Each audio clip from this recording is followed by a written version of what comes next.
Ari Rosenstein, welcome to Jewish Money Matters. It's such a pleasure to have you on the show. Thank you so much, Yael. Great to be here.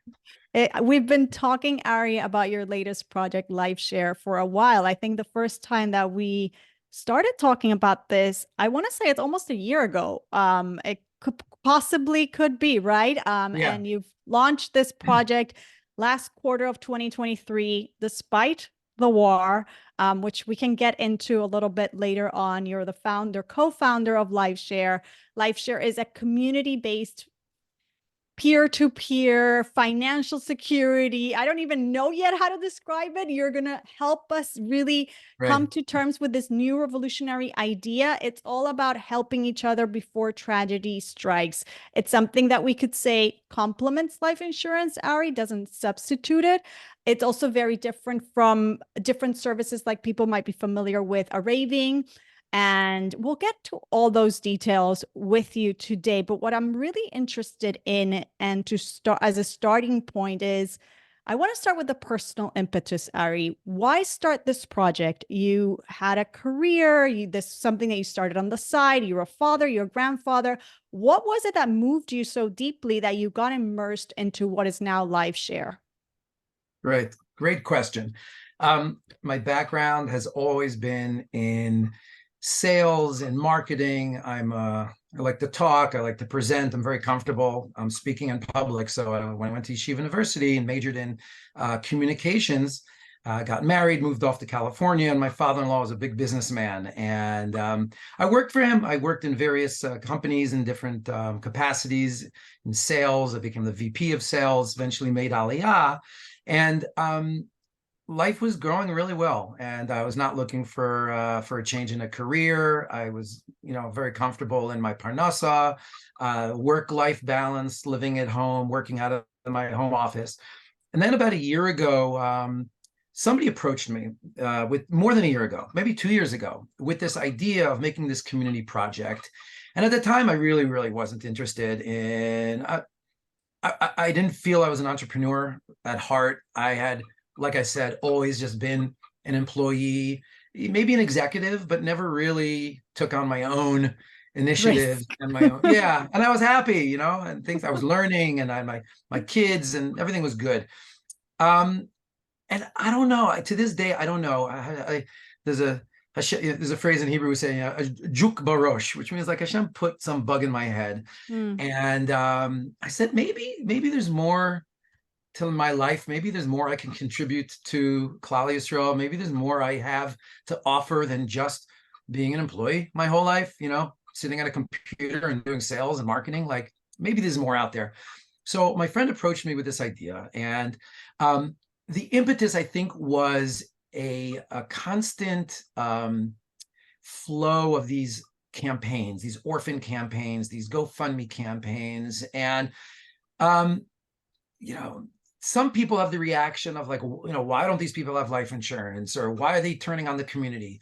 Other people like, oy neba chaval, another tragedy. And, you could only respond with your heartstrings being pulled so many times. So right. when my friend approached me, he was more on the tech side of things, and he's a software programmer, and he had this idea of creating this online virtual community, but he was just a techie, and he didn't really know how to build the company. He said he needed a schmoozer. He needed somebody to help market it. And so I said, marketing, that word stuck in my head a little bit.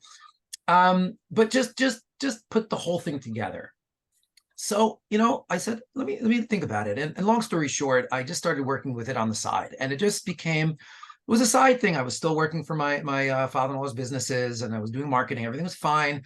And I just started spending more and more time on this little side project. And then Hashem had it all worked out, because in March of last year, March of 23, so almost a year ago, the company I'd worked for 15 years was sold. My Mm, father-in-law sold out of the business. He retired, and I moved over to the new owner for a brief amount of time, but it wasn't a very good working relationship. So I started to see, like, maybe that door that Hashem opened for me mm, was, as he shut that, he had pre-opened one before. And, there's a phrase that Hashem gives the refuah before the makkah. right. And now looking back, I really felt that like he had set me up in this position.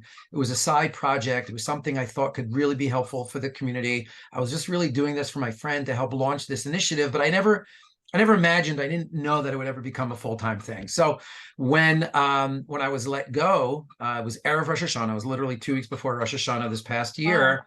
And let's just say that davening was different than all my other davenings, because, until that point, for the 30 years I had been in professional business, it was like, thank you, Hashem, great parnasa, please keep it going, copy paste, let's just do this again next year, go God, and it worked. It worked for a long time.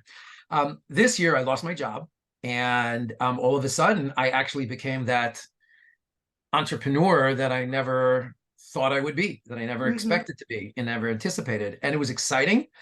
It was scary, but it was invigorating. And it basically said, for the first time, I had done a LinkedIn post like a week before Rosh Hashanah, and I said, this is going to be the first time for the rest of my life that I'm not indebted to anybody else, and I'm going to Hmm. create my own destiny with my partner, and Hashem's bracha should be there for us, but that I was going to create my own path. And there, knowing I was doing something for the cloud, knowing something that this was going to be good in the world, and it wasn't just, I was selling human resources, I was selling insurance, I was selling nursing homes, I was selling rehab, good, it's a parnasa, everybody needs to make a parnasa, but here I really felt like finally it could be meaningful, it could really be significant in the community, and not to mention the global potential, the global opportunity was very exciting. So that was it. So we jumped in September last year, right after Rosh Hashanah. Ironically, I'll conclude this piece of it with this, and if you want to ask another question, ironically, the summer was like leading up to this community campaign, this community awareness. And Hmm. as we got closer to Rosh Hashanah, all the community leaders I've been speaking to and the rabbis and the organizations were all like, we're getting close to the Chagim. We're getting let's just talk after Sukkot. Right. Let's just talk. Everything, just hold. We'll talk after Sukkot. Yeah. Yeah. And then October 7th. And then, you know, everything, everything went crazy. So, Right. that was kind of the next phase of the, you know, Right. And we'll get to that because fortunately you did get to talk to these individuals, and LifeShare has been endorsed by numerous great people in our community. Really big leaders in the community are behind this project. So now let's tell us about the project because it's so unique and revolutionary. I really want to get to the details of it so that people understand how sure. this is not life insurance and it's something that everybody should be on board with. Right. So, like I said, the initiative for this were these GoFundMe campaigns. So, Hmm. there's really, until this point, two ways to take care of your financial future. Right, this is your world. You have a significant life insurance policy that, God forbid, something happens, you leave that for your family. The other option is you don't, or you're underinsured, and that's another problem that we face. That people took out a life insurance policy 20 years ago when they had, two kids and a rental, and they never looked back at it, and now they've got a mortgage and 6 kids, and it's nowhere near what they need.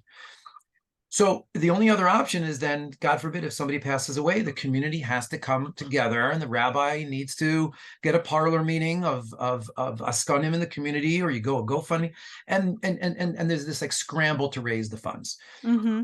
So some people say, well, just why are you doing this whole project? Just sell life insurance, push life insurance more. And I'm like, that's great. But it's been for 20 years, 30 years. It's been projects in the communities and in cities and yeshivas, and organizations have been pushing and pushing and pushing. So there's a certain reality that the world needs to face, that there will always be a gap between the insured and the uninsured. There's always Hmm. going to be a gap. And that's a whole piece of the conversation of why. Why doesn't everybody just buy life insurance? We'll get to that. But what we felt was that all of the reasons why people don't, if we could remove those barriers and provide some level of financial security, emergency financial aid, not a multi-million-dollar Yerusha that'll set the kids up for the next 20 years, but just something to help the almana and the somim get through the next 6 to 12 months. Menuchas nefesh, they know there's something there without the troubles of going through a life insurance and calling the broker and going for the health exam and making the financial commitment and all those excuses why people don't. They're wrong. They should, but they Right. procrastinate. And they procrastinate. And next month, and it's not urgent. I'm not going to die anyway. So I'll do it next month, next year, next Right. year, Life next. gets busy and you have another kid and then you move and then you change jobs and Yeah. And then the finances become tighter, and then businesses aren't always doing great. And This as they say, everybody's life. You two people, we yeah, get it's it. life. Life It's is life. busy. God Yeah. makes us be busy with good things, but Right. You have you to gotta think. have life insurance. You have to think ahead. You have to think ahead. So basically we said, okay, if there's a community of people that we're doing this anyway, we're doing these after the fact, frantic, you know, unpredictable, unreliable. I'm interrupting your life by sending an email and calling a parlor meeting. And like, I hate to say it, but Rahman al-Islam, it's going to happen, right? People are going to pass away. Everybody passes away. Some pass sooner and some pass later, but it's going to happen, and it keeps happening, and it keeps happening. So we said, instead of just waiting and pushing more insurance and pushing more insurance, we said, let's go backwards. Let's start a new approach. That approach is, let's go to the bottom and say, for the people that have nothing right now, no more excuses. In 5 minutes, for $25, that's what it costs to start in LifeShare. You go to the app, you go online, and you sign up. It's self-service. At the least, give yourself a basic protection of $250,000. That's the basic plan, $250,000. Now, 250, we'll get to that, is not enough for a full life insurance policy, but it's your average fundraiser. It's your average GoFundMe, $250,000 to $500,000. It's your emergency fund right there. It's an emergency. It's an emergency. Give an emergency so that if God forbid you have to go, God forbid. The community knows that for the next few months, you've got something, and it's not a GoFundMe that you don't know how much you're going to raise. You don't know how long it's going to take to raise it. It's a busha. It's a bazillion for the family. Their kids are on Yeshiva World News. The wives, they always have the picture of the family, and yes. It's just, it's not nice. It's not a nice way to go. And there's, I follow these campaigns, and many of them never make it to their goal. They stretch on for months. The family doesn't know exactly how much they're going to end up with by the end of the campaign. So all this is it's an immediate way to provide that fundamental stepping stone of financial security to a family. So how does it work? When you sign up online, it's very easy. You basically make a commitment, and you say, listen, I hope I never need this. And that's the psychology. A lot of people are like, it's never going to happen to me, but if it happens to anybody else, I commit to be there for them before a tragedy strikes. That's kind of the tagline we've been saying. Let's be there for each other before tragedy strikes. So I make a commitment that anybody in this global community in LifeShare that passes away, I agree to make a small financial contribution. It's about $30 when that person passes away. And when we have thousands and thousands of people in the community and everybody chips in $30, we collect $250,000 and we pass it on to the family. In exchange for that commitment, you're protected as well. God forbid, you should never need it, and you should never want to have it. If you have life insurance, it could be supplemental. If you could waive it. It doesn't matter, but you're making a commitment for everybody else. And this is classic Kol Yisrael Arevim Zeh Bozeh in a digital world where I'm committed to you and you're committed to me, and I'm committed to him and he's committed to me, and he's committed to you and you're committed to him. So it's something that we just say, why do we have to wait for the tragedy to strike? And then I've been using this line a lot, unfortunately. I mean, the war has brought it to everybody's attention. The Jewish people are amazing at chesed and achdus after the fact. In response, we're excellent reactionary people. We will send thousands of duffel bags and make barbecues for soldiers and send money on a national scale or on a personal scale. We're always reacting. So there's a phrase, Chacham Enov Borosho, Roas Anolad. Look at we're going to have these chas v'shalom, these incidences. Why do we need to wait when it's a scramble? So let's be proactive. Right. You're asking us to be proactive. Be proactive. I think the last time I was talking to somebody about this, that Klal Yisrael was proactive, was at Har Sinai. Ishachad b'levachad. We got the Torah. Everyone thinks we had achdus because we got the Torah. No, it's the opposite. We got the Torah because we had achdus. Right. That's what the Chazal say. We only got the Torah because of Arvus. I said, since Har Sinai, think of any time when the Jewish people came together that wasn't Because of a tragedy. reactionary Right. to Right. tragedy. Right. 3 boys get kidnapped. There's God a forbid. murder. There's a Right. Mayron. There all these tragedies, and we're excellent at achdus and tragedy. So I'm like, that's what we're trying to propose right now. Let's not wait. We know these tragedies, and guess what? If the tragedy never strikes, we've lost nothing. Right. You don't pay. You don't pay. We're not taking a penny. Right. We're not charging monthly fees. There's no fixed premiums. This is Right. not a policy. When there's a tragedy, it's just, let's call it a proactive fundraiser that we've all agreed to commit to chip in from the beginning. So. And let's talk about that financial commitment because it really is minimal. It's $25 for the annual membership. So at a minimum, I'm committing that every year as a member, I pay $25 every year. And in the event that one of the community members passes away, then I will be paying a small amount. You said around $30. It has to do with the policy that not policy, that's not the word, but with the protection that I signed up for, right? So there's basically, sure. There's two basic plans.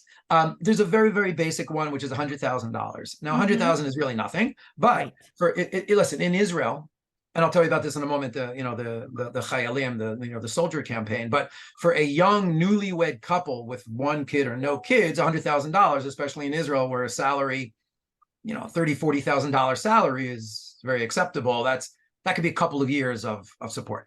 Right. So if you choose $100,000 payout, when you go, God forbid, you contribute $14. That's all. 14 as what we're calling a mutual aid contribution. So that contribution, which is very important, I would point out right now, is tzedakah, according to Gedolim that I've spoken to, because meaning it's Meiser, meaning you can take it out of Meiser. Correct. It's going directly to a family that needs it.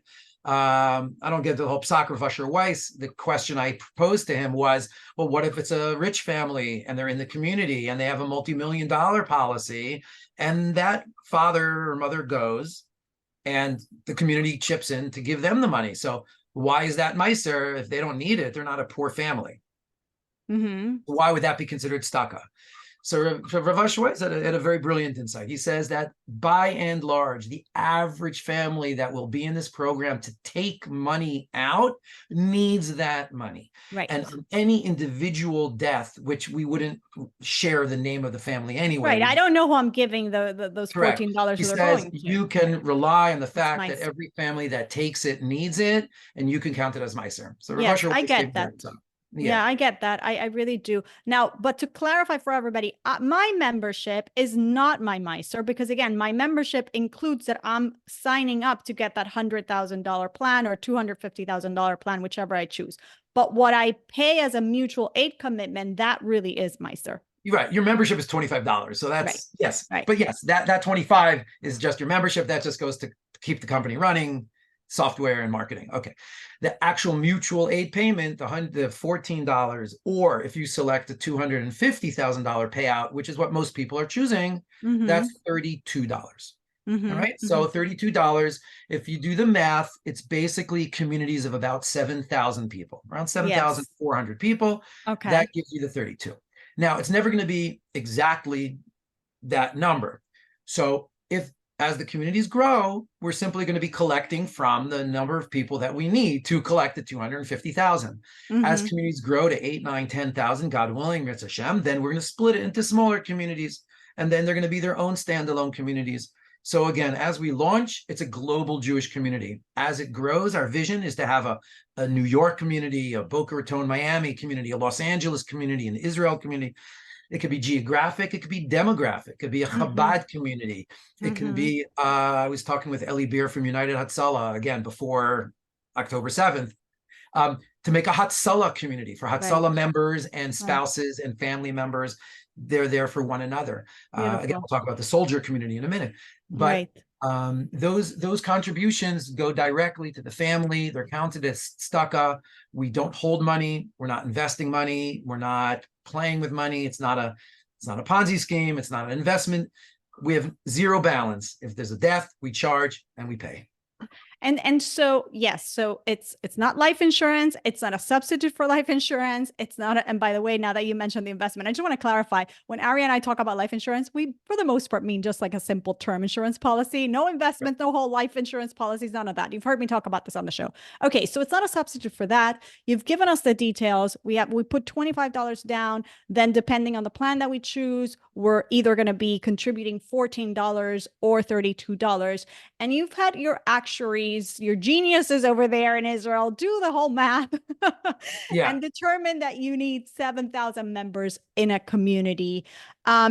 Number one, based on that, how many payouts do community members expect to make a year? And number two, you just launched this in 2023, Q4 of 2023. How many members do we have now? And I want you to be honest, because I really want every single member, every single listener of this podcast to really take this very seriously and help us get to those first 7,000.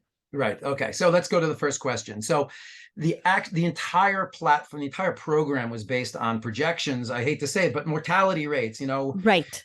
it's an interesting dilemma because, we know Hashem and Hashgacha Pratis but we have to work on statistics and averages and data. How many people die in a population? Okay. So we have two very important factors which determine the mortality of our population. Right? The first factor is we are only allowing people up to the age of 65 to join. Okay, so you may only receive a payout if you are under the age of 65. Two very obvious reasons. One, over 65, the mortality rate goes up significantly. 70, 75, 80-year-olds, we can't have them being paid out while we have 30-year-olds in the pool. The other reason is that this is an emergency financial program. This is to provide support for the family with dependents at home. I sure hope at a 65-year-old's family, the 40-year-olds are not dependent on the 65-year-old's income at that point in their life. So it kind of loses the point. They may have teenagers still in college. The younger kids may still be there. But it's a different stage in life, and that's not our purpose. Okay, so first of all, under 65 reduces the mortality. And number two, we do have a detailed health questionnaire. So it's not an exam, it's not a medical test, there's no blood test, but it is an honor system questionnaire, which we've spoken to several people about this, that by and large, your average person will not answer, no, I don't have cancer, when they have terminal cancer. So that's another question. What happens if they lie later? That's another question. But we ask if anybody's been diagnosed in the past 5 years with any life-threatening illness, such as cancer, heart disease, multiple sclerosis, whatever. There's 10 or 11 questions that our actuary proposed that we ask. So if there are no life-threatening conditions in the averagely healthy pool of population under 65, the mortality is about 1 death per 1,000 people per year. 1 per 1,000 per year. Simple math. If we're looking at about 7,000 people, we're looking at about 7 estimated deaths in a year.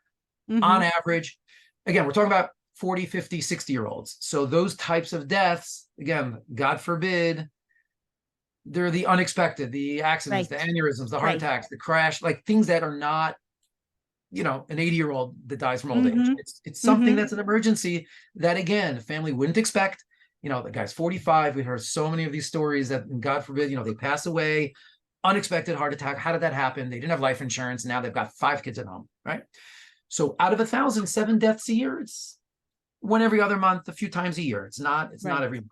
Okay, so do the math. So let's say it's 7 deaths a year times $32. So it's about $220. Right.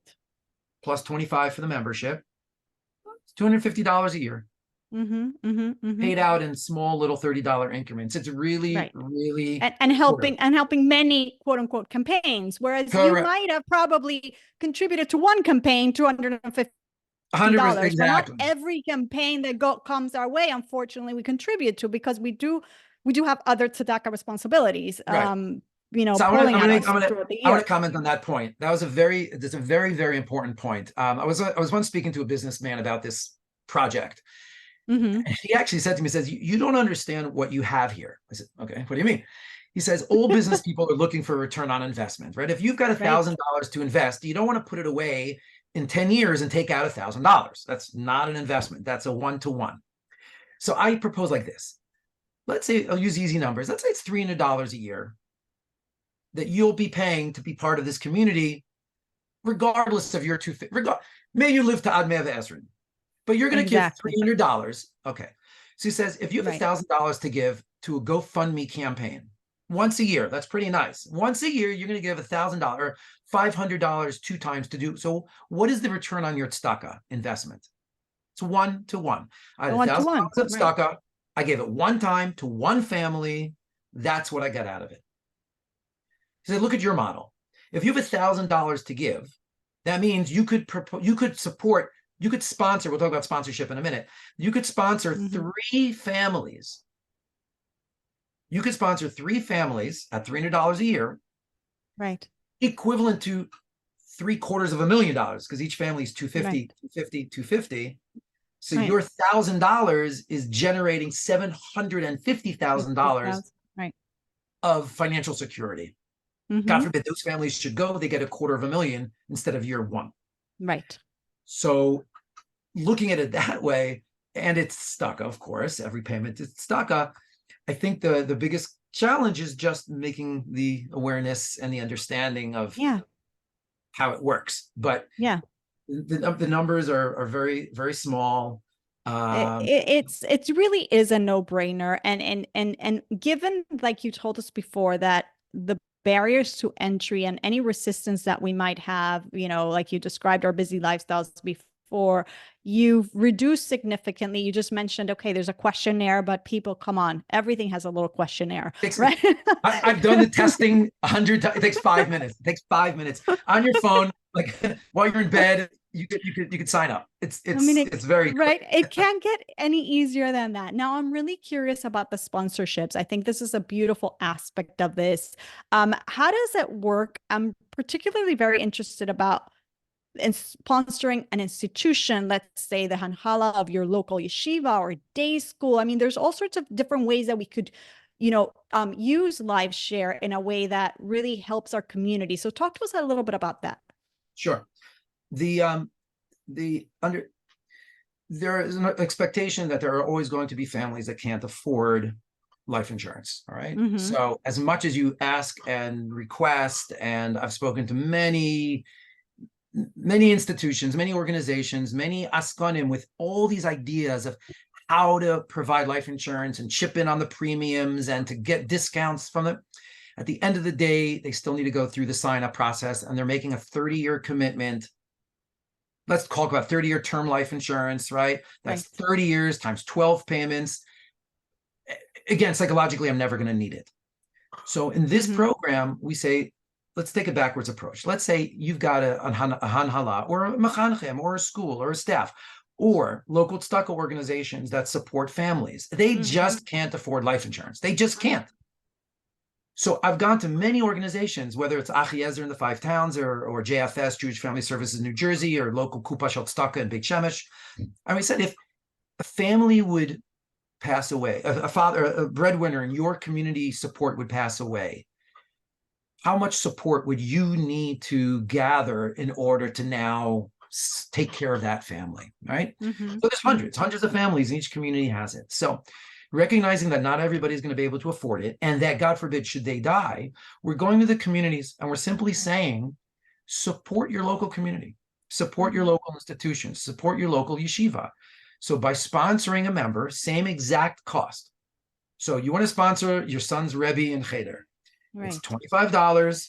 You put on your credit card, and through our system, it generates a code, a coupon code. And that code is going to be sent to their institution of choice, which they'll put in when they apply. They register. That gets sent off to the institution. Let's say they want to sponsor five Rebam. Let's make it easy. 4 Rebam, $100. That's it. It's $100. That code will go to the institution. The institution can then determine who they want to, maybe it's by seniority, maybe it's by children. That's up to the institution to determine how they're going to distribute those sponsorships. But once that member comes back in and signs up and they join LifeShare, they're protected. So that mechanech, that rebbe, that family is going to be in the community. They put in their sponsorship code. It zeroes out their charge. So now they've joined the program for free, and it's going to be tzedakah from the sponsor. So when, Wow. God forbid, there's a death, if they sponsored 4 people, so their card would be charged $128, 32 times 4. That would be the charge Right. that sponsor would have to take. Make So, for that. so It really is a beautiful idea, Ari. I want it to land for people because it's so powerful. Let's play a scenario. Let's say I love this idea and I say, you know what? I doubt that the teachers in my local day school or my local yeshiva have insurance. I just doubt it. Maybe I confirm it with the board or with the principal, and I just know it. Or maybe some of them might have, but they're underinsured. And I say, this is a very nice project. What do? I go to my friends and I say, there's this thing. Let's go meet with the board, or let's go meet with the principal. Tell me, what does it look like? How does it look like? Okay, so what we've started to do, we meaning me, and I have a partner who's been helping me just communicate to community, since it's a lot of I've realized how big the Jewish world is. There are lots of institutions and lots of schools and yeshivas. It's Baruch Hashem, every block in the Teaneck and Passaic. And a lot of people who care, Yeah. care and who are happy to be proactive if we're presented with the right idea.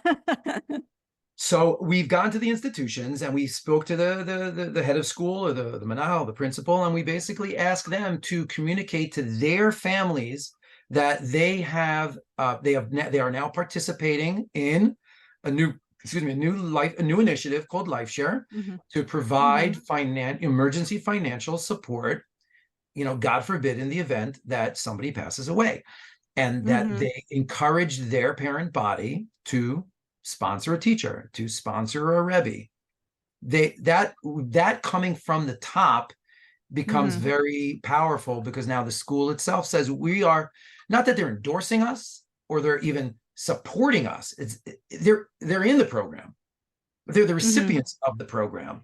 So that if they go out to their families and say, we would encourage you, to join this, because it's also in the school's best interest, in the community's best interest, to have as many people on board as possible, so that if there is a death, it doesn't fall back on the community's shoulders to fundraise.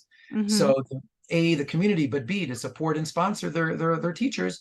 That's something that any school and anybody can do. On the individual level, again, when you sign up, it says right there, do you want to sponsor an individual? You click the button and a field opens up. Name of the institution, name of the city, how many sponsorships would you like? That's it. It'll generate a code on the back end. We will then communicate with that institution to say, and they say, what's LifeShare? We've never even heard of it. Then we'll tell them, this is the program, and we have 4 sponsorships available for your school to decide how you want to distribute those sponsorships to join LifeShare.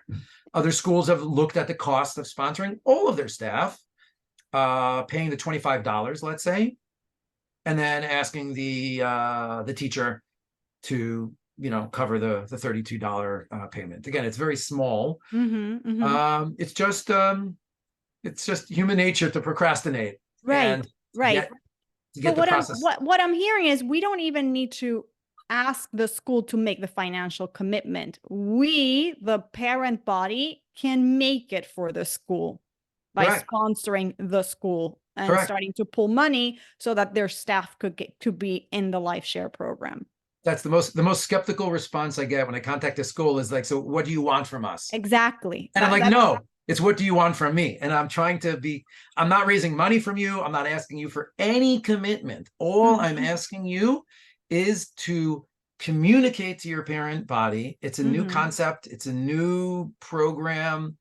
We understand it's somewhat disruptive to the classic life insurance push or GoFundMe scramble. Right. I said, all I want from you is to communicate to your parent body, to introduce this to them, maybe put into a school newsletter, maybe put into the kids' backpacks when they go home. But it's in your best interest, because if we can get parents, A, to sign up for themselves, or B, to sponsor your staff, we're all protecting each other. We're all winning. Exactly. We're all winning. We're taking care of each other. Exactly. Yeah. Now, Ari, if somebody in the audience already has adult children who maybe are starting their life, maybe they just got married, they haven't gotten around life insurance, or maybe you suspect your adult children are underinsured and you've had a conversation with them several times about life insurance, it hasn't apparently got you anywhere. Could you enroll your children into LifeShare? Yes, exactly. I want to be very clear, and this entire conversation is, again, you've said it, I want to repeat it. This is not instead of life insurance. If you are 30 years old and you're in good health, you can get a $2 million policy for $50 a month. So Correct. do it. Okay. Please do it. Now, that still doesn't mean you shouldn't join LifeShare to participate and to contribute help. and Exactly. to help and to sponsor. And you could waive the 250 payout, or you can take the 250 payout. That's your choice. Right. But to participate means you're just being mechazek, you're strengthening the entire community. So exactly. The answer to your question is yes, that you can sign up for yourself. I have a married daughter. I have 2 grandchildren. I doubt my daughter and son-in-law have taken out life insurance yet. So on the one hand, they should, but on the other hand, I can give them a gift and I can sign them up. And when I go in the sign up, like I said, click the button of sponsorship. You can name individual people. You could either choose an institution. You can name nobody, meaning I'm just going to sponsor somebody, and then I can go to a local chesed organization and say, we have sponsorships available. Or you can name the individual. I want to name my daughter and my son-in-law. They'll get an email saying you've been sponsored by LifeShare. Click here to join, because they still need to log in, because they still need to register. They still need to.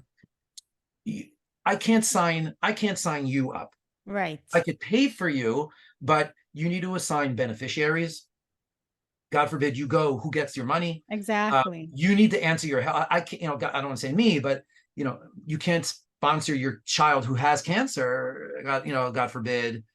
They still need to go through the process. So I could pay for you. I could give you a sponsorship code, but the individual will still then have to go and sign. You mean there's a level of adulting we still have to have? Yeah. Everyone's like, what? I still have to click a button. Ari helps us, but come on, people, we have to be adults. Yeah, lead the horse to water, but to get them to drink it, it's like 5 emails and 6 reminders to get to click the button. Yeah. So Ari, only last year, I think I mentioned this before, did I come across somebody mentioned, no, we don't have life insurance, but we have something called a Ravim, which, has a tremendous amount of merit as well. Again, not a substitute to life insurance. I've heard it's very popular. What you do is different. Maybe because I know the tendency is, I know what this is about because I know a Ravim, or I know Karen Yachad. Karen Yachad is in Israel, right? What is the difference? I want you to highlight it very clearly for listeners. Okay. I'd highlight 3 fundamental differences between the programs. Okay. First one is those are what's known as orphan fund. And I would add unmarried orphan funds. The primary purpose of Arevim and Karen Yachad is to set aside money for orphans when a parent passes away for future usage. For weddings, for purchasing apartments, or for some extra expenses that is not immediately available for the family. There are some guidelines that the spouse can receive some of the money up front, but it's pretty small. I think it's maybe $100,000 or 150. But the primary focus of those campaigns are for the orphans, for the future. So if you have a 10-year-old kid, and God forbid a parent passes away, a Ravim can hold that money for 10 or 15 years before it's available to the kid. Right. So that's most fundamentally our vision and mission right now is immediate financial aid, no questions asked. We're giving the money to the family to survive the next 6 to 12 months. And before you go to the second difference, Ari, sorry to cut you off there, but when we say immediate, how fast are we talking about? Our objective is 72 hours, 3 days. Once we have obviously death certificate verification, and if we have any questions about the death, to pull medical records if we have any questions. So immediate is immediate, people. That's a pretty. We don't want to wait till the end of Shiva. Right. We don't want to wait till the end of Shiva. Beautiful. Some of these GoFundMe campaigns, they don't even get them set up until end of Shiva. You have to a little bit of a head to even start writing the paragraph and look for the pictures. You know what I mean? Yeah, those are very painful. Painful. We want immediate. We want 3 days, 72 hours. The family knows. Don't forget Chevra Kadisha bills. You want to send the body to Eretz Yisrael, it's like 25. I saw in NASC, the NASC 25, $30,000 for Right. burials. Well, that money you need immediately. So you put on your Right. credit cards. So we want to be able to immediately fund all that. Mm-hmm. The second significant difference is financial need. Mm-hmm. A Ravim has a Vadrabanim, and they assess the financial need of the family. Mm-hmm. So whether it's at the time of the death or the time that they request the funds, they actually ask for, and I've spoken personally to people with Arevim, they get financials from the family. They ask for, tax returns and income statements. And if they deem it's, the conditions on the website are somewhat vague. It's if they deem the Vadra Banim will determine the financial need of the family and make the payout accordingly. So I've spoken to many people who are on a Ravim or Karen Yachad who say we never expect to receive any money. They have a job, they have a mortgage, they have life insurance, and they wouldn't qualify. So for them, it's tzedakah. They're just giving tzedakah to orphans, which is fine. But it's a concern. I mean, again, I have a first-hand case of whatever. Parents were divorced, the mother died of cancer, and the Ravim found that they had an apartment in the kids' names. And they're like, you have an apartment, so we don't need to give you funding. You have assets, right? You have assets, sell the assets. So that can also be quite uncomfortable. So in our model, there's no financial, you're in. If questions, you're in. You're a contributing member of this community. God forbid you pass, you have all the rights. We don't ask questions. Mm-hmm. The third difference is the payments. Because our Raven pays per orphan, and a lot of these families have lots of kids. The payouts are significant over time. Mm-hmm. So the people that are contributing to our Ravim are basically being charged every single month. I think it's $42 or $52 every single month. Pretty much forever, because they're constantly collecting the funds. I don't want to get into trouble for this. I don't mean this in a negative way, but people understand the idea of a Ponzi setup. I don't want to say a Ravim is. It's not. No, right. But the money they're collecting today, when a father passes away, is being used to pay for a wedding of a kid whose father passed away. It's like Social Security, right? Right. 10 years ago. 10 years ago. Money that you need is going to be paid off in the future. So I personally spoke to Rav Usher Weiss about this, and I asked him about Arevim and the differences between what we do. I have it on recording. I asked him, could I record it? He is very much in favor of us over Arevim. And he said, because they take the money, they invest it. Right. It goes places. We don't know what the investments are, how they do. He's not comfortable with that, and it's not very transparent. Again, I don't want to knock Arevim. It's an amazing organization. If a poor family, lives in Lakewood, and the father is a mechanech, and they died with six or seven kids, Arevim will supply them. Yeah, you're going to marry off your kid one day. But the point here is, what do you do tomorrow? You know what I mean? Like this, and this is where something like LifeShare comes in. Yes. Again, like we said at the beginning, it's not long-term. It's not replacing a life insurance policy. Right. It's not giving you money to marry off your kid in 10 years. It's so that you can find a footing until you can rearrange your life and find a new way to get yourself financially secure.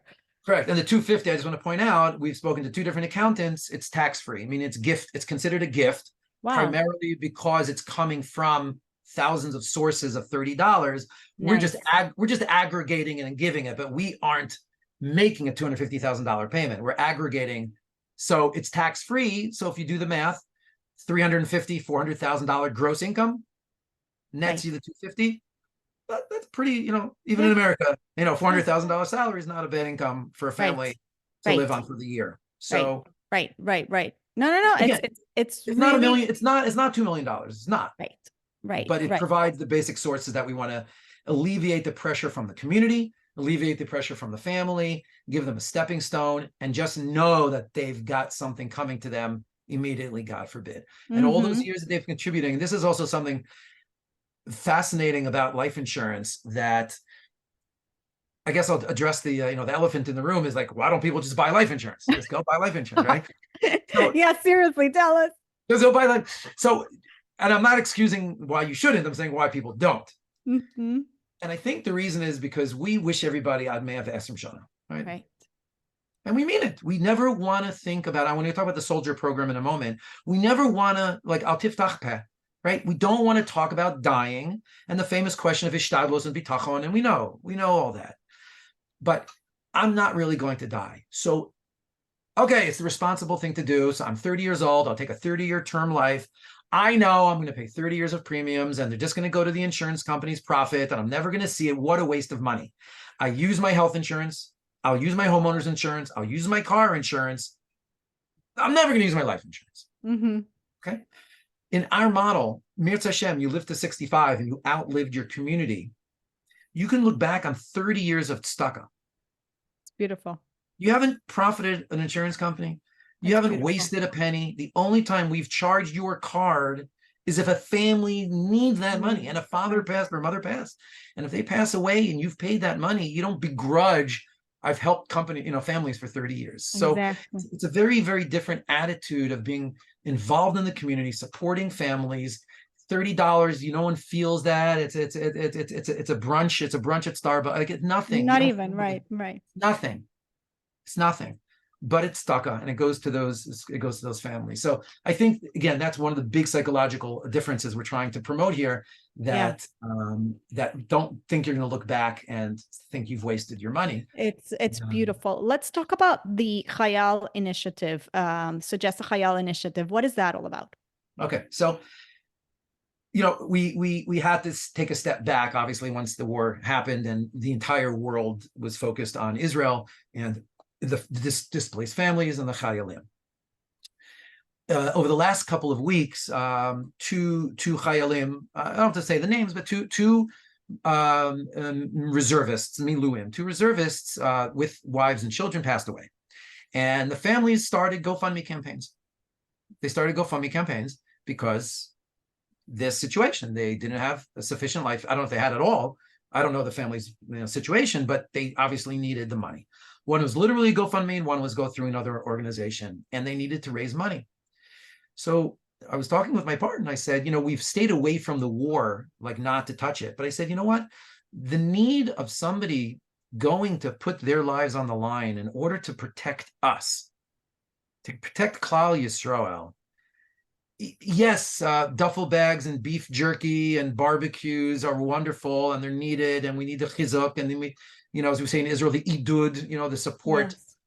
But if somebody, God forbid, dies, and the Israeli government does give a small stipend to the family, it's a few thousand shekels. It's not enough to live on, but it's something. I said, why don't we, just like we talked about before, sponsoring your school or sponsoring a family, let's sponsor a Chayal's family. Such a beautiful Let's enroll the Chayal and their family into the LifeShare program. And if people want to give to Israel and they want to give, and I've gotten some pushback in general LifeShare. They're like, well, the timing isn't great right now because everyone's focusing in Israel. And, this is like, sponsoring your local community. I don't agree to that, but that's, some of the sentiments. So I'm like, okay, but this is literally supporting the Chayalim and giving them gift of their family, the gift of family, right. And it's, again, the pushback of, well, don't, al tiftach peh, don't talk about that. Don't enroll a Chayal, meaning maybe they're going to die. Right. I'm like, yeah, but everybody who buys life insurance, and maybe they're going to die. Right. The same excuses, don't enroll the Rebbe in the yeshiva because maybe he's going to die.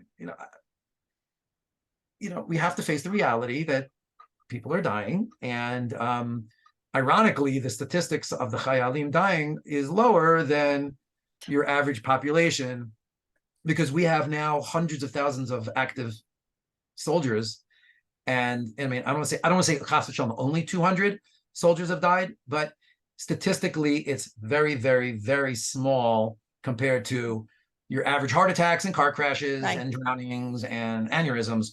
So to know that a family, God forbid, would be left to God, again, I hate to say it, but God forbid, the Chayal passes away, that we're looking for people now to sponsor groups of Chayalim, sponsor 10 Chayalim, sponsor 20 Chayalim. Again, it's $25.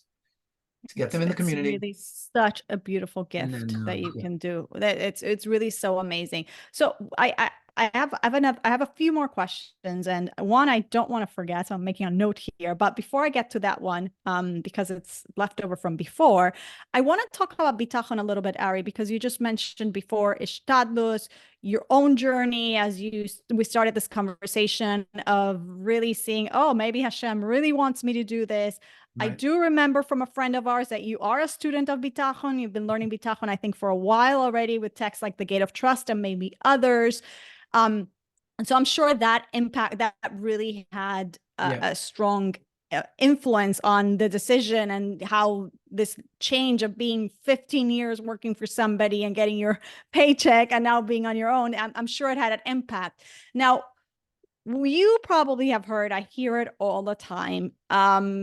If I have bitachon, then I don't have to have life insurance. If I have bitachon, why do I have to have LifeShare? And we can answer that easily by saying, but you want to help other people because that's really one of the biggest beautiful points about LifeShare, right? It's the community. But let's address it for the Right. skeptics in the room. Yeah. Yeah. Yeah. Okay. I mean, it's a very simple answer, but it's a lifetime of work, which Yes. is Hashem knows everything and Hashem plans everything. But the fact he's put us in this physical world means he's expecting physical action and physical activity. The classic bitachon is not, I expect everything to work out the way I want. Mm-hmm. Bitachon is, I expect everything to work out the way Hashem wants. Mm-hmm. And that may not match what you want, but that's okay. That's what Hashem wants. And he's the loving father, and he knows exactly what is best for us in our lives. I mean, even this, I'll be open to the audience that, we started this, we just launched it about a month ago. It's been very difficult. It's been slow, and we're self-funding, and it's, we're in debt, and, it's very, very slow. And we've gone to many sources and money and funding and invest and non-investors and staka, and we haven't been successful yet. So if anybody out there would like to talk to me, I'm happy to talk. But every time I get a no, I said, that's what Hashem wanted. I'll give a quick Torah, if I may. Please.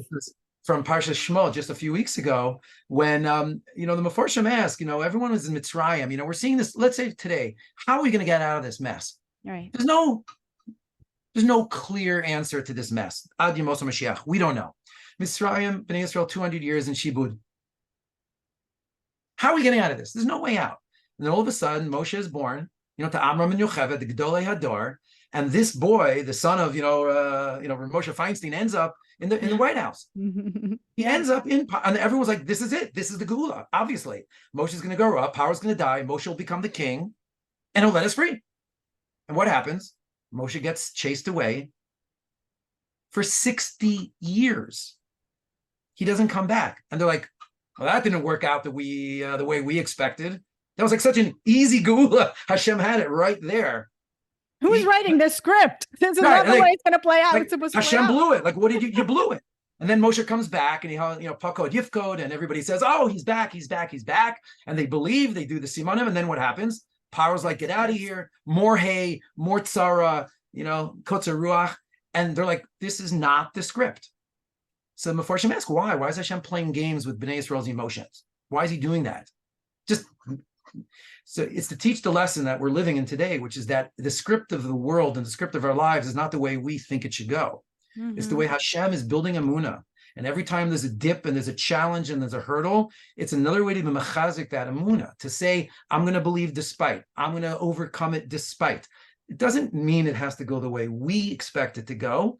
It's the way Hashem expects it to go. And if you take him as the guy writing the script and you look at the Chumash, of course it all ends up well. I know this is going to all end up well. I know, Claudius, we know the end of the story is going to be a good ending.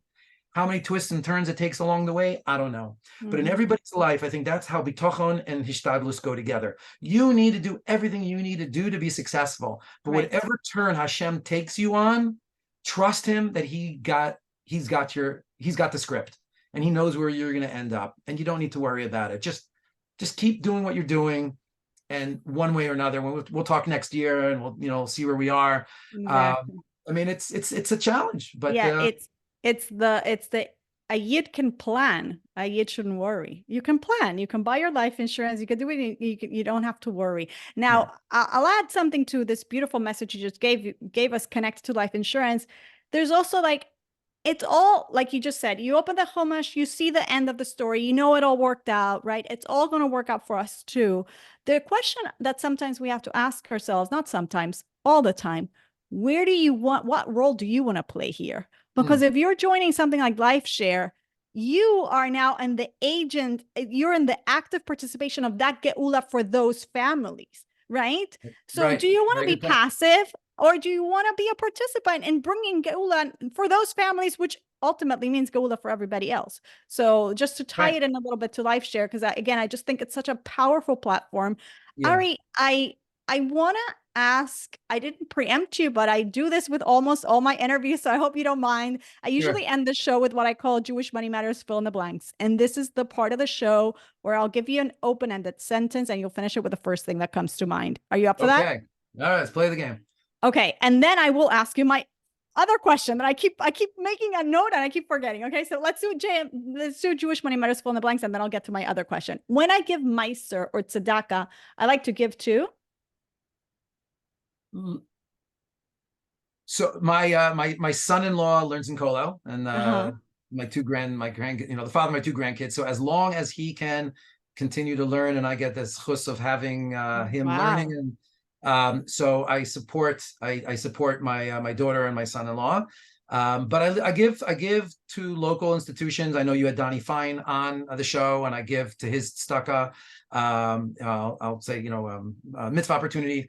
Yes. But local tzedakahs. I mean, listen, in Eretz Yisrael, your home and your community and living in Eretz Yisrael. So it's pretty diversified. Like I keep an Excel spreadsheet of all my tzedakahs, and Oh, wow. it's over the place. It's all over the place. But I'd say first and foremost to my son-in-law and daughter, and then to local tzedakah chesed organizations. I'm very happy that you said that about the spreadsheet. I'll tell you why, because I always tell people like, you said tzedakah, but I'm just going to bring it to Meiser specifically. I tell people your Meiser is something that you actually have to track. Like Yeah, if you don't know that you're giving that minimum 10%, chances are, just like we overspend when we spend with a credit card, if you just are estimated, chances are you think you're over giving, but really if you right. did the math, you might be surprised. So it's nothing, it's something that we don't play around with. So open a spreadsheet and keep tabs and make sure I'm that gonna you are actually. I'm gonna give a public plug. I have an older brother who lives here in Israel near me who is a programmer, and he has an app. He has a Meiser app. It is for the Let's first hear time. it. It's available on both the Google Store and the Apple Play, or the Play Store and the Apple Store, whatever those are called. But it's exactly this. You plug in all your income and your expenses and your Meiser, and I encourage everybody who wants to keep track What's of it it. called? I think it's called the Meiser app. The Meiser app. Yeah, I think I saw it on LinkedIn. I think I saw it on LinkedIn, not Could be. recently. Maybe it It was could you who be. were sharing. Somebody was sharing. Okay. Yeah. Yes. So anyway, a plug for Very the happy Meiser you app. shared that. The Meiser app, everybody, go check that out. Yeah. Uh, I'll be talking to was it your brother? My brother, yeah, my older brother. Yeah. All right. I'd love to make more money because. I want to I want to live I want I guess I mean I don't know if it's a bad thing to say, a stress-free life. I Mm, want to be able to give where I want to be able to give. I want to I came from a middle class family, grew up in New Jersey. My wife grew up in LA and Beverly Hills, so we're slightly different. And I want to be able to, give her nice things and not argue over how many hours the housekeeper is here in the house. And I'm I'm naturally the more thrifty, and she's a little bit more on, the non-thrifty side of things. So, and we also love to travel. We're very close to Europe. Israel is a beautiful location. Reason number 98 to live in Israel is that it's a 2-hour flight to Italy and to Greece and to Europe. So we do love to travel. So if I had a little extra money, I think we would see more of the world and appreciate the world around us. very nice. Something I wish I'd learned about money growing up is. Um, it's okay to spend it. Hmm. That's a good It's one. okay. Yeah. It's okay. It's, I grew up in a very frugal home, and I think we overreacted sometimes to, exactly how frugal you need to be. My mother, Hmm. God bless her, lives with us in Beit Shemesh, and she's still quite frugal. And my kids watch her. I think it's a good lesson. And then I temper it a little bit, but Yeah. it's okay to spend money if you have it. Yeah. I think Yeah. that's okay. It flows. It's coming, people. It's flowing. It's flowing. Don't be reckless or irresponsible, but it's okay to Yeah, spend I it. mean, like even like on Shabbos, like my wife's very big in what you spend on Shabbos, you could spend on Shabbos. And I'm, Right. I'm still naturally more frugal on that. And she's like, Okay. get the nicer piece of meat. It's okay. I'm, I'm still learning. 30 years of marriage. I'm still Keep opening that shara bitachon, Ari. yeah, exactly. So I said, let me get my job back on track first, and then we'll, but Ay, ay, ay. yeah. It's daily work. Money, spiritual or physical? Oh boy. I mean, it's definitely both. Yes. I think, listen, you're spending money at the end of the day has to have a purpose. I mean, when we dive in on Aseret Tshuva, Kosvenu b'Sefer Chaim, it's not like, oh, don't kill us this year. It's when they talk about Chaim Amitim, real living, real life. And when you have a beautiful home and you do Hachnasas Archim and you can get the nice foods and you can give the tzedakah, you could host the parlor meetings, or you could just feel like a mensch in your clothes. I think that's all part of a spiritual experience. And 100%. if it's done with the right kavana, living a life of bitachon, then I think that physical can very, very quickly be raised, to a spiritual. If you and your husband need to get away and connect, and you could spend the money in a nice getaway, that's it's mechazek. It's a good thing. I don't think it's a problem to have the money if it's used in the right way. 100%. Something I splurge on unapologetically. I'm scared of the answer because you told me you're frugal.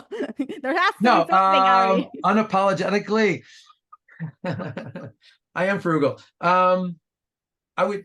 Well, I love. Well, I don't spend anymore. I mean, I love to mountain bike. Sometimes I'll Oh, post on LinkedIn. I do mountain biking, big Shemesh, beautiful hills.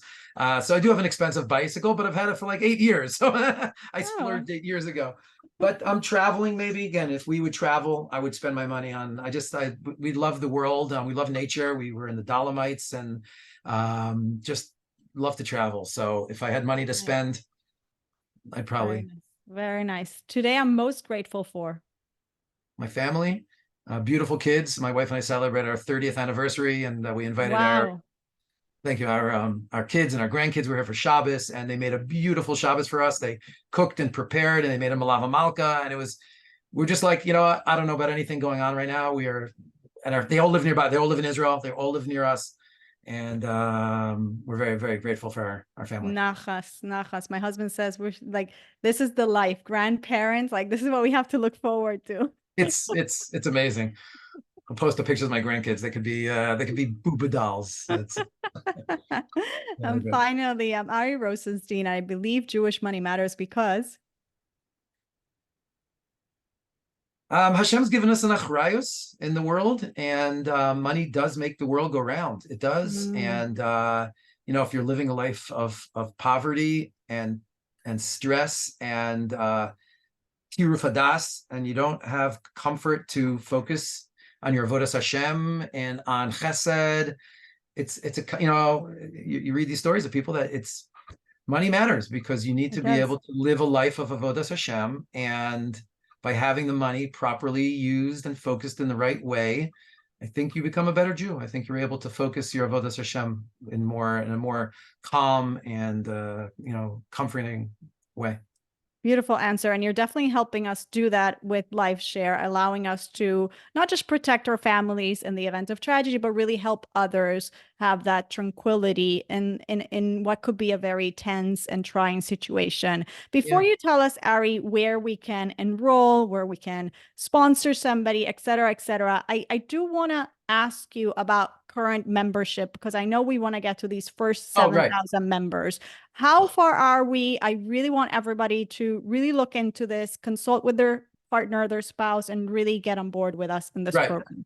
All right, thank you. So we are literally just starting right now. We turned on the registration for not the fourth quarter of 2023, like the last week of 2023. So Mm-hmm. it's really just been a few weeks. We literally only have like 100 people, 101 or 200 people. We're Okay. just starting. We have not actually done the major marketing campaign yet. I did start in some of the local papers and in some of the cities, but shows like this, email communication from schools and shuls. We're doing a big launch now in LA. It's coming out. Boca, I had a meeting with the Boca Raton Vad Rabbanim to promote it. And it's just starting. The sponsor soldier program we just finalized this week. Mm-hmm. So we need to go, and it's important to realize that until we have a minimum threshold of people, that it can't actively go live. So we want Exactly, as many people to exactly. sign up. So let's materialize this to all the listeners. I mean, we have thousands of listeners here. Really, we can help this initiative start helping everybody in the community. God willing, Mashiach will come. Nobody will need it. But in Amen. the meantime, let's do our part. Also, I should add that if anybody is hearing this interview and wants Ari to maybe come and talk to somebody in their community, you've been doing a lot of traveling, Ari. You've been speaking to a lot of communities. I'm sure you're okay with people contacting Yeah, you about, yeah. right? By the way, your line that you just said, until Mashiach, Moshe Weinberger from Aish Kodesh in Woodmere said that exact same line on his video. He goes, Ooh. we should never want this, but until Mashiach comes, we know there's exactly. So We he, have to do what we yeah. have to do. Exactly. Exactly. All This right. is So part it's of making it happening, people. This is yeah, part of making Mashiach come, helping each amen. other. So it's very easy. The website is simply lifeshare.community. Okay. That's it. Lifeshare.community, not com. Lifeshare.community. The registration is right there. The sponsorship is right there. Everything is right there. It's a very simple, lots of questions and answers. There's videos explaining it, the details, the background, the percentages, the expectations, the what ifs.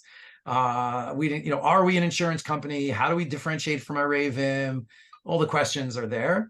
And then the sponsorships as well, part of the process of the Yes. sponsorships. Yes. And the sign up button. And it's really a very easy process.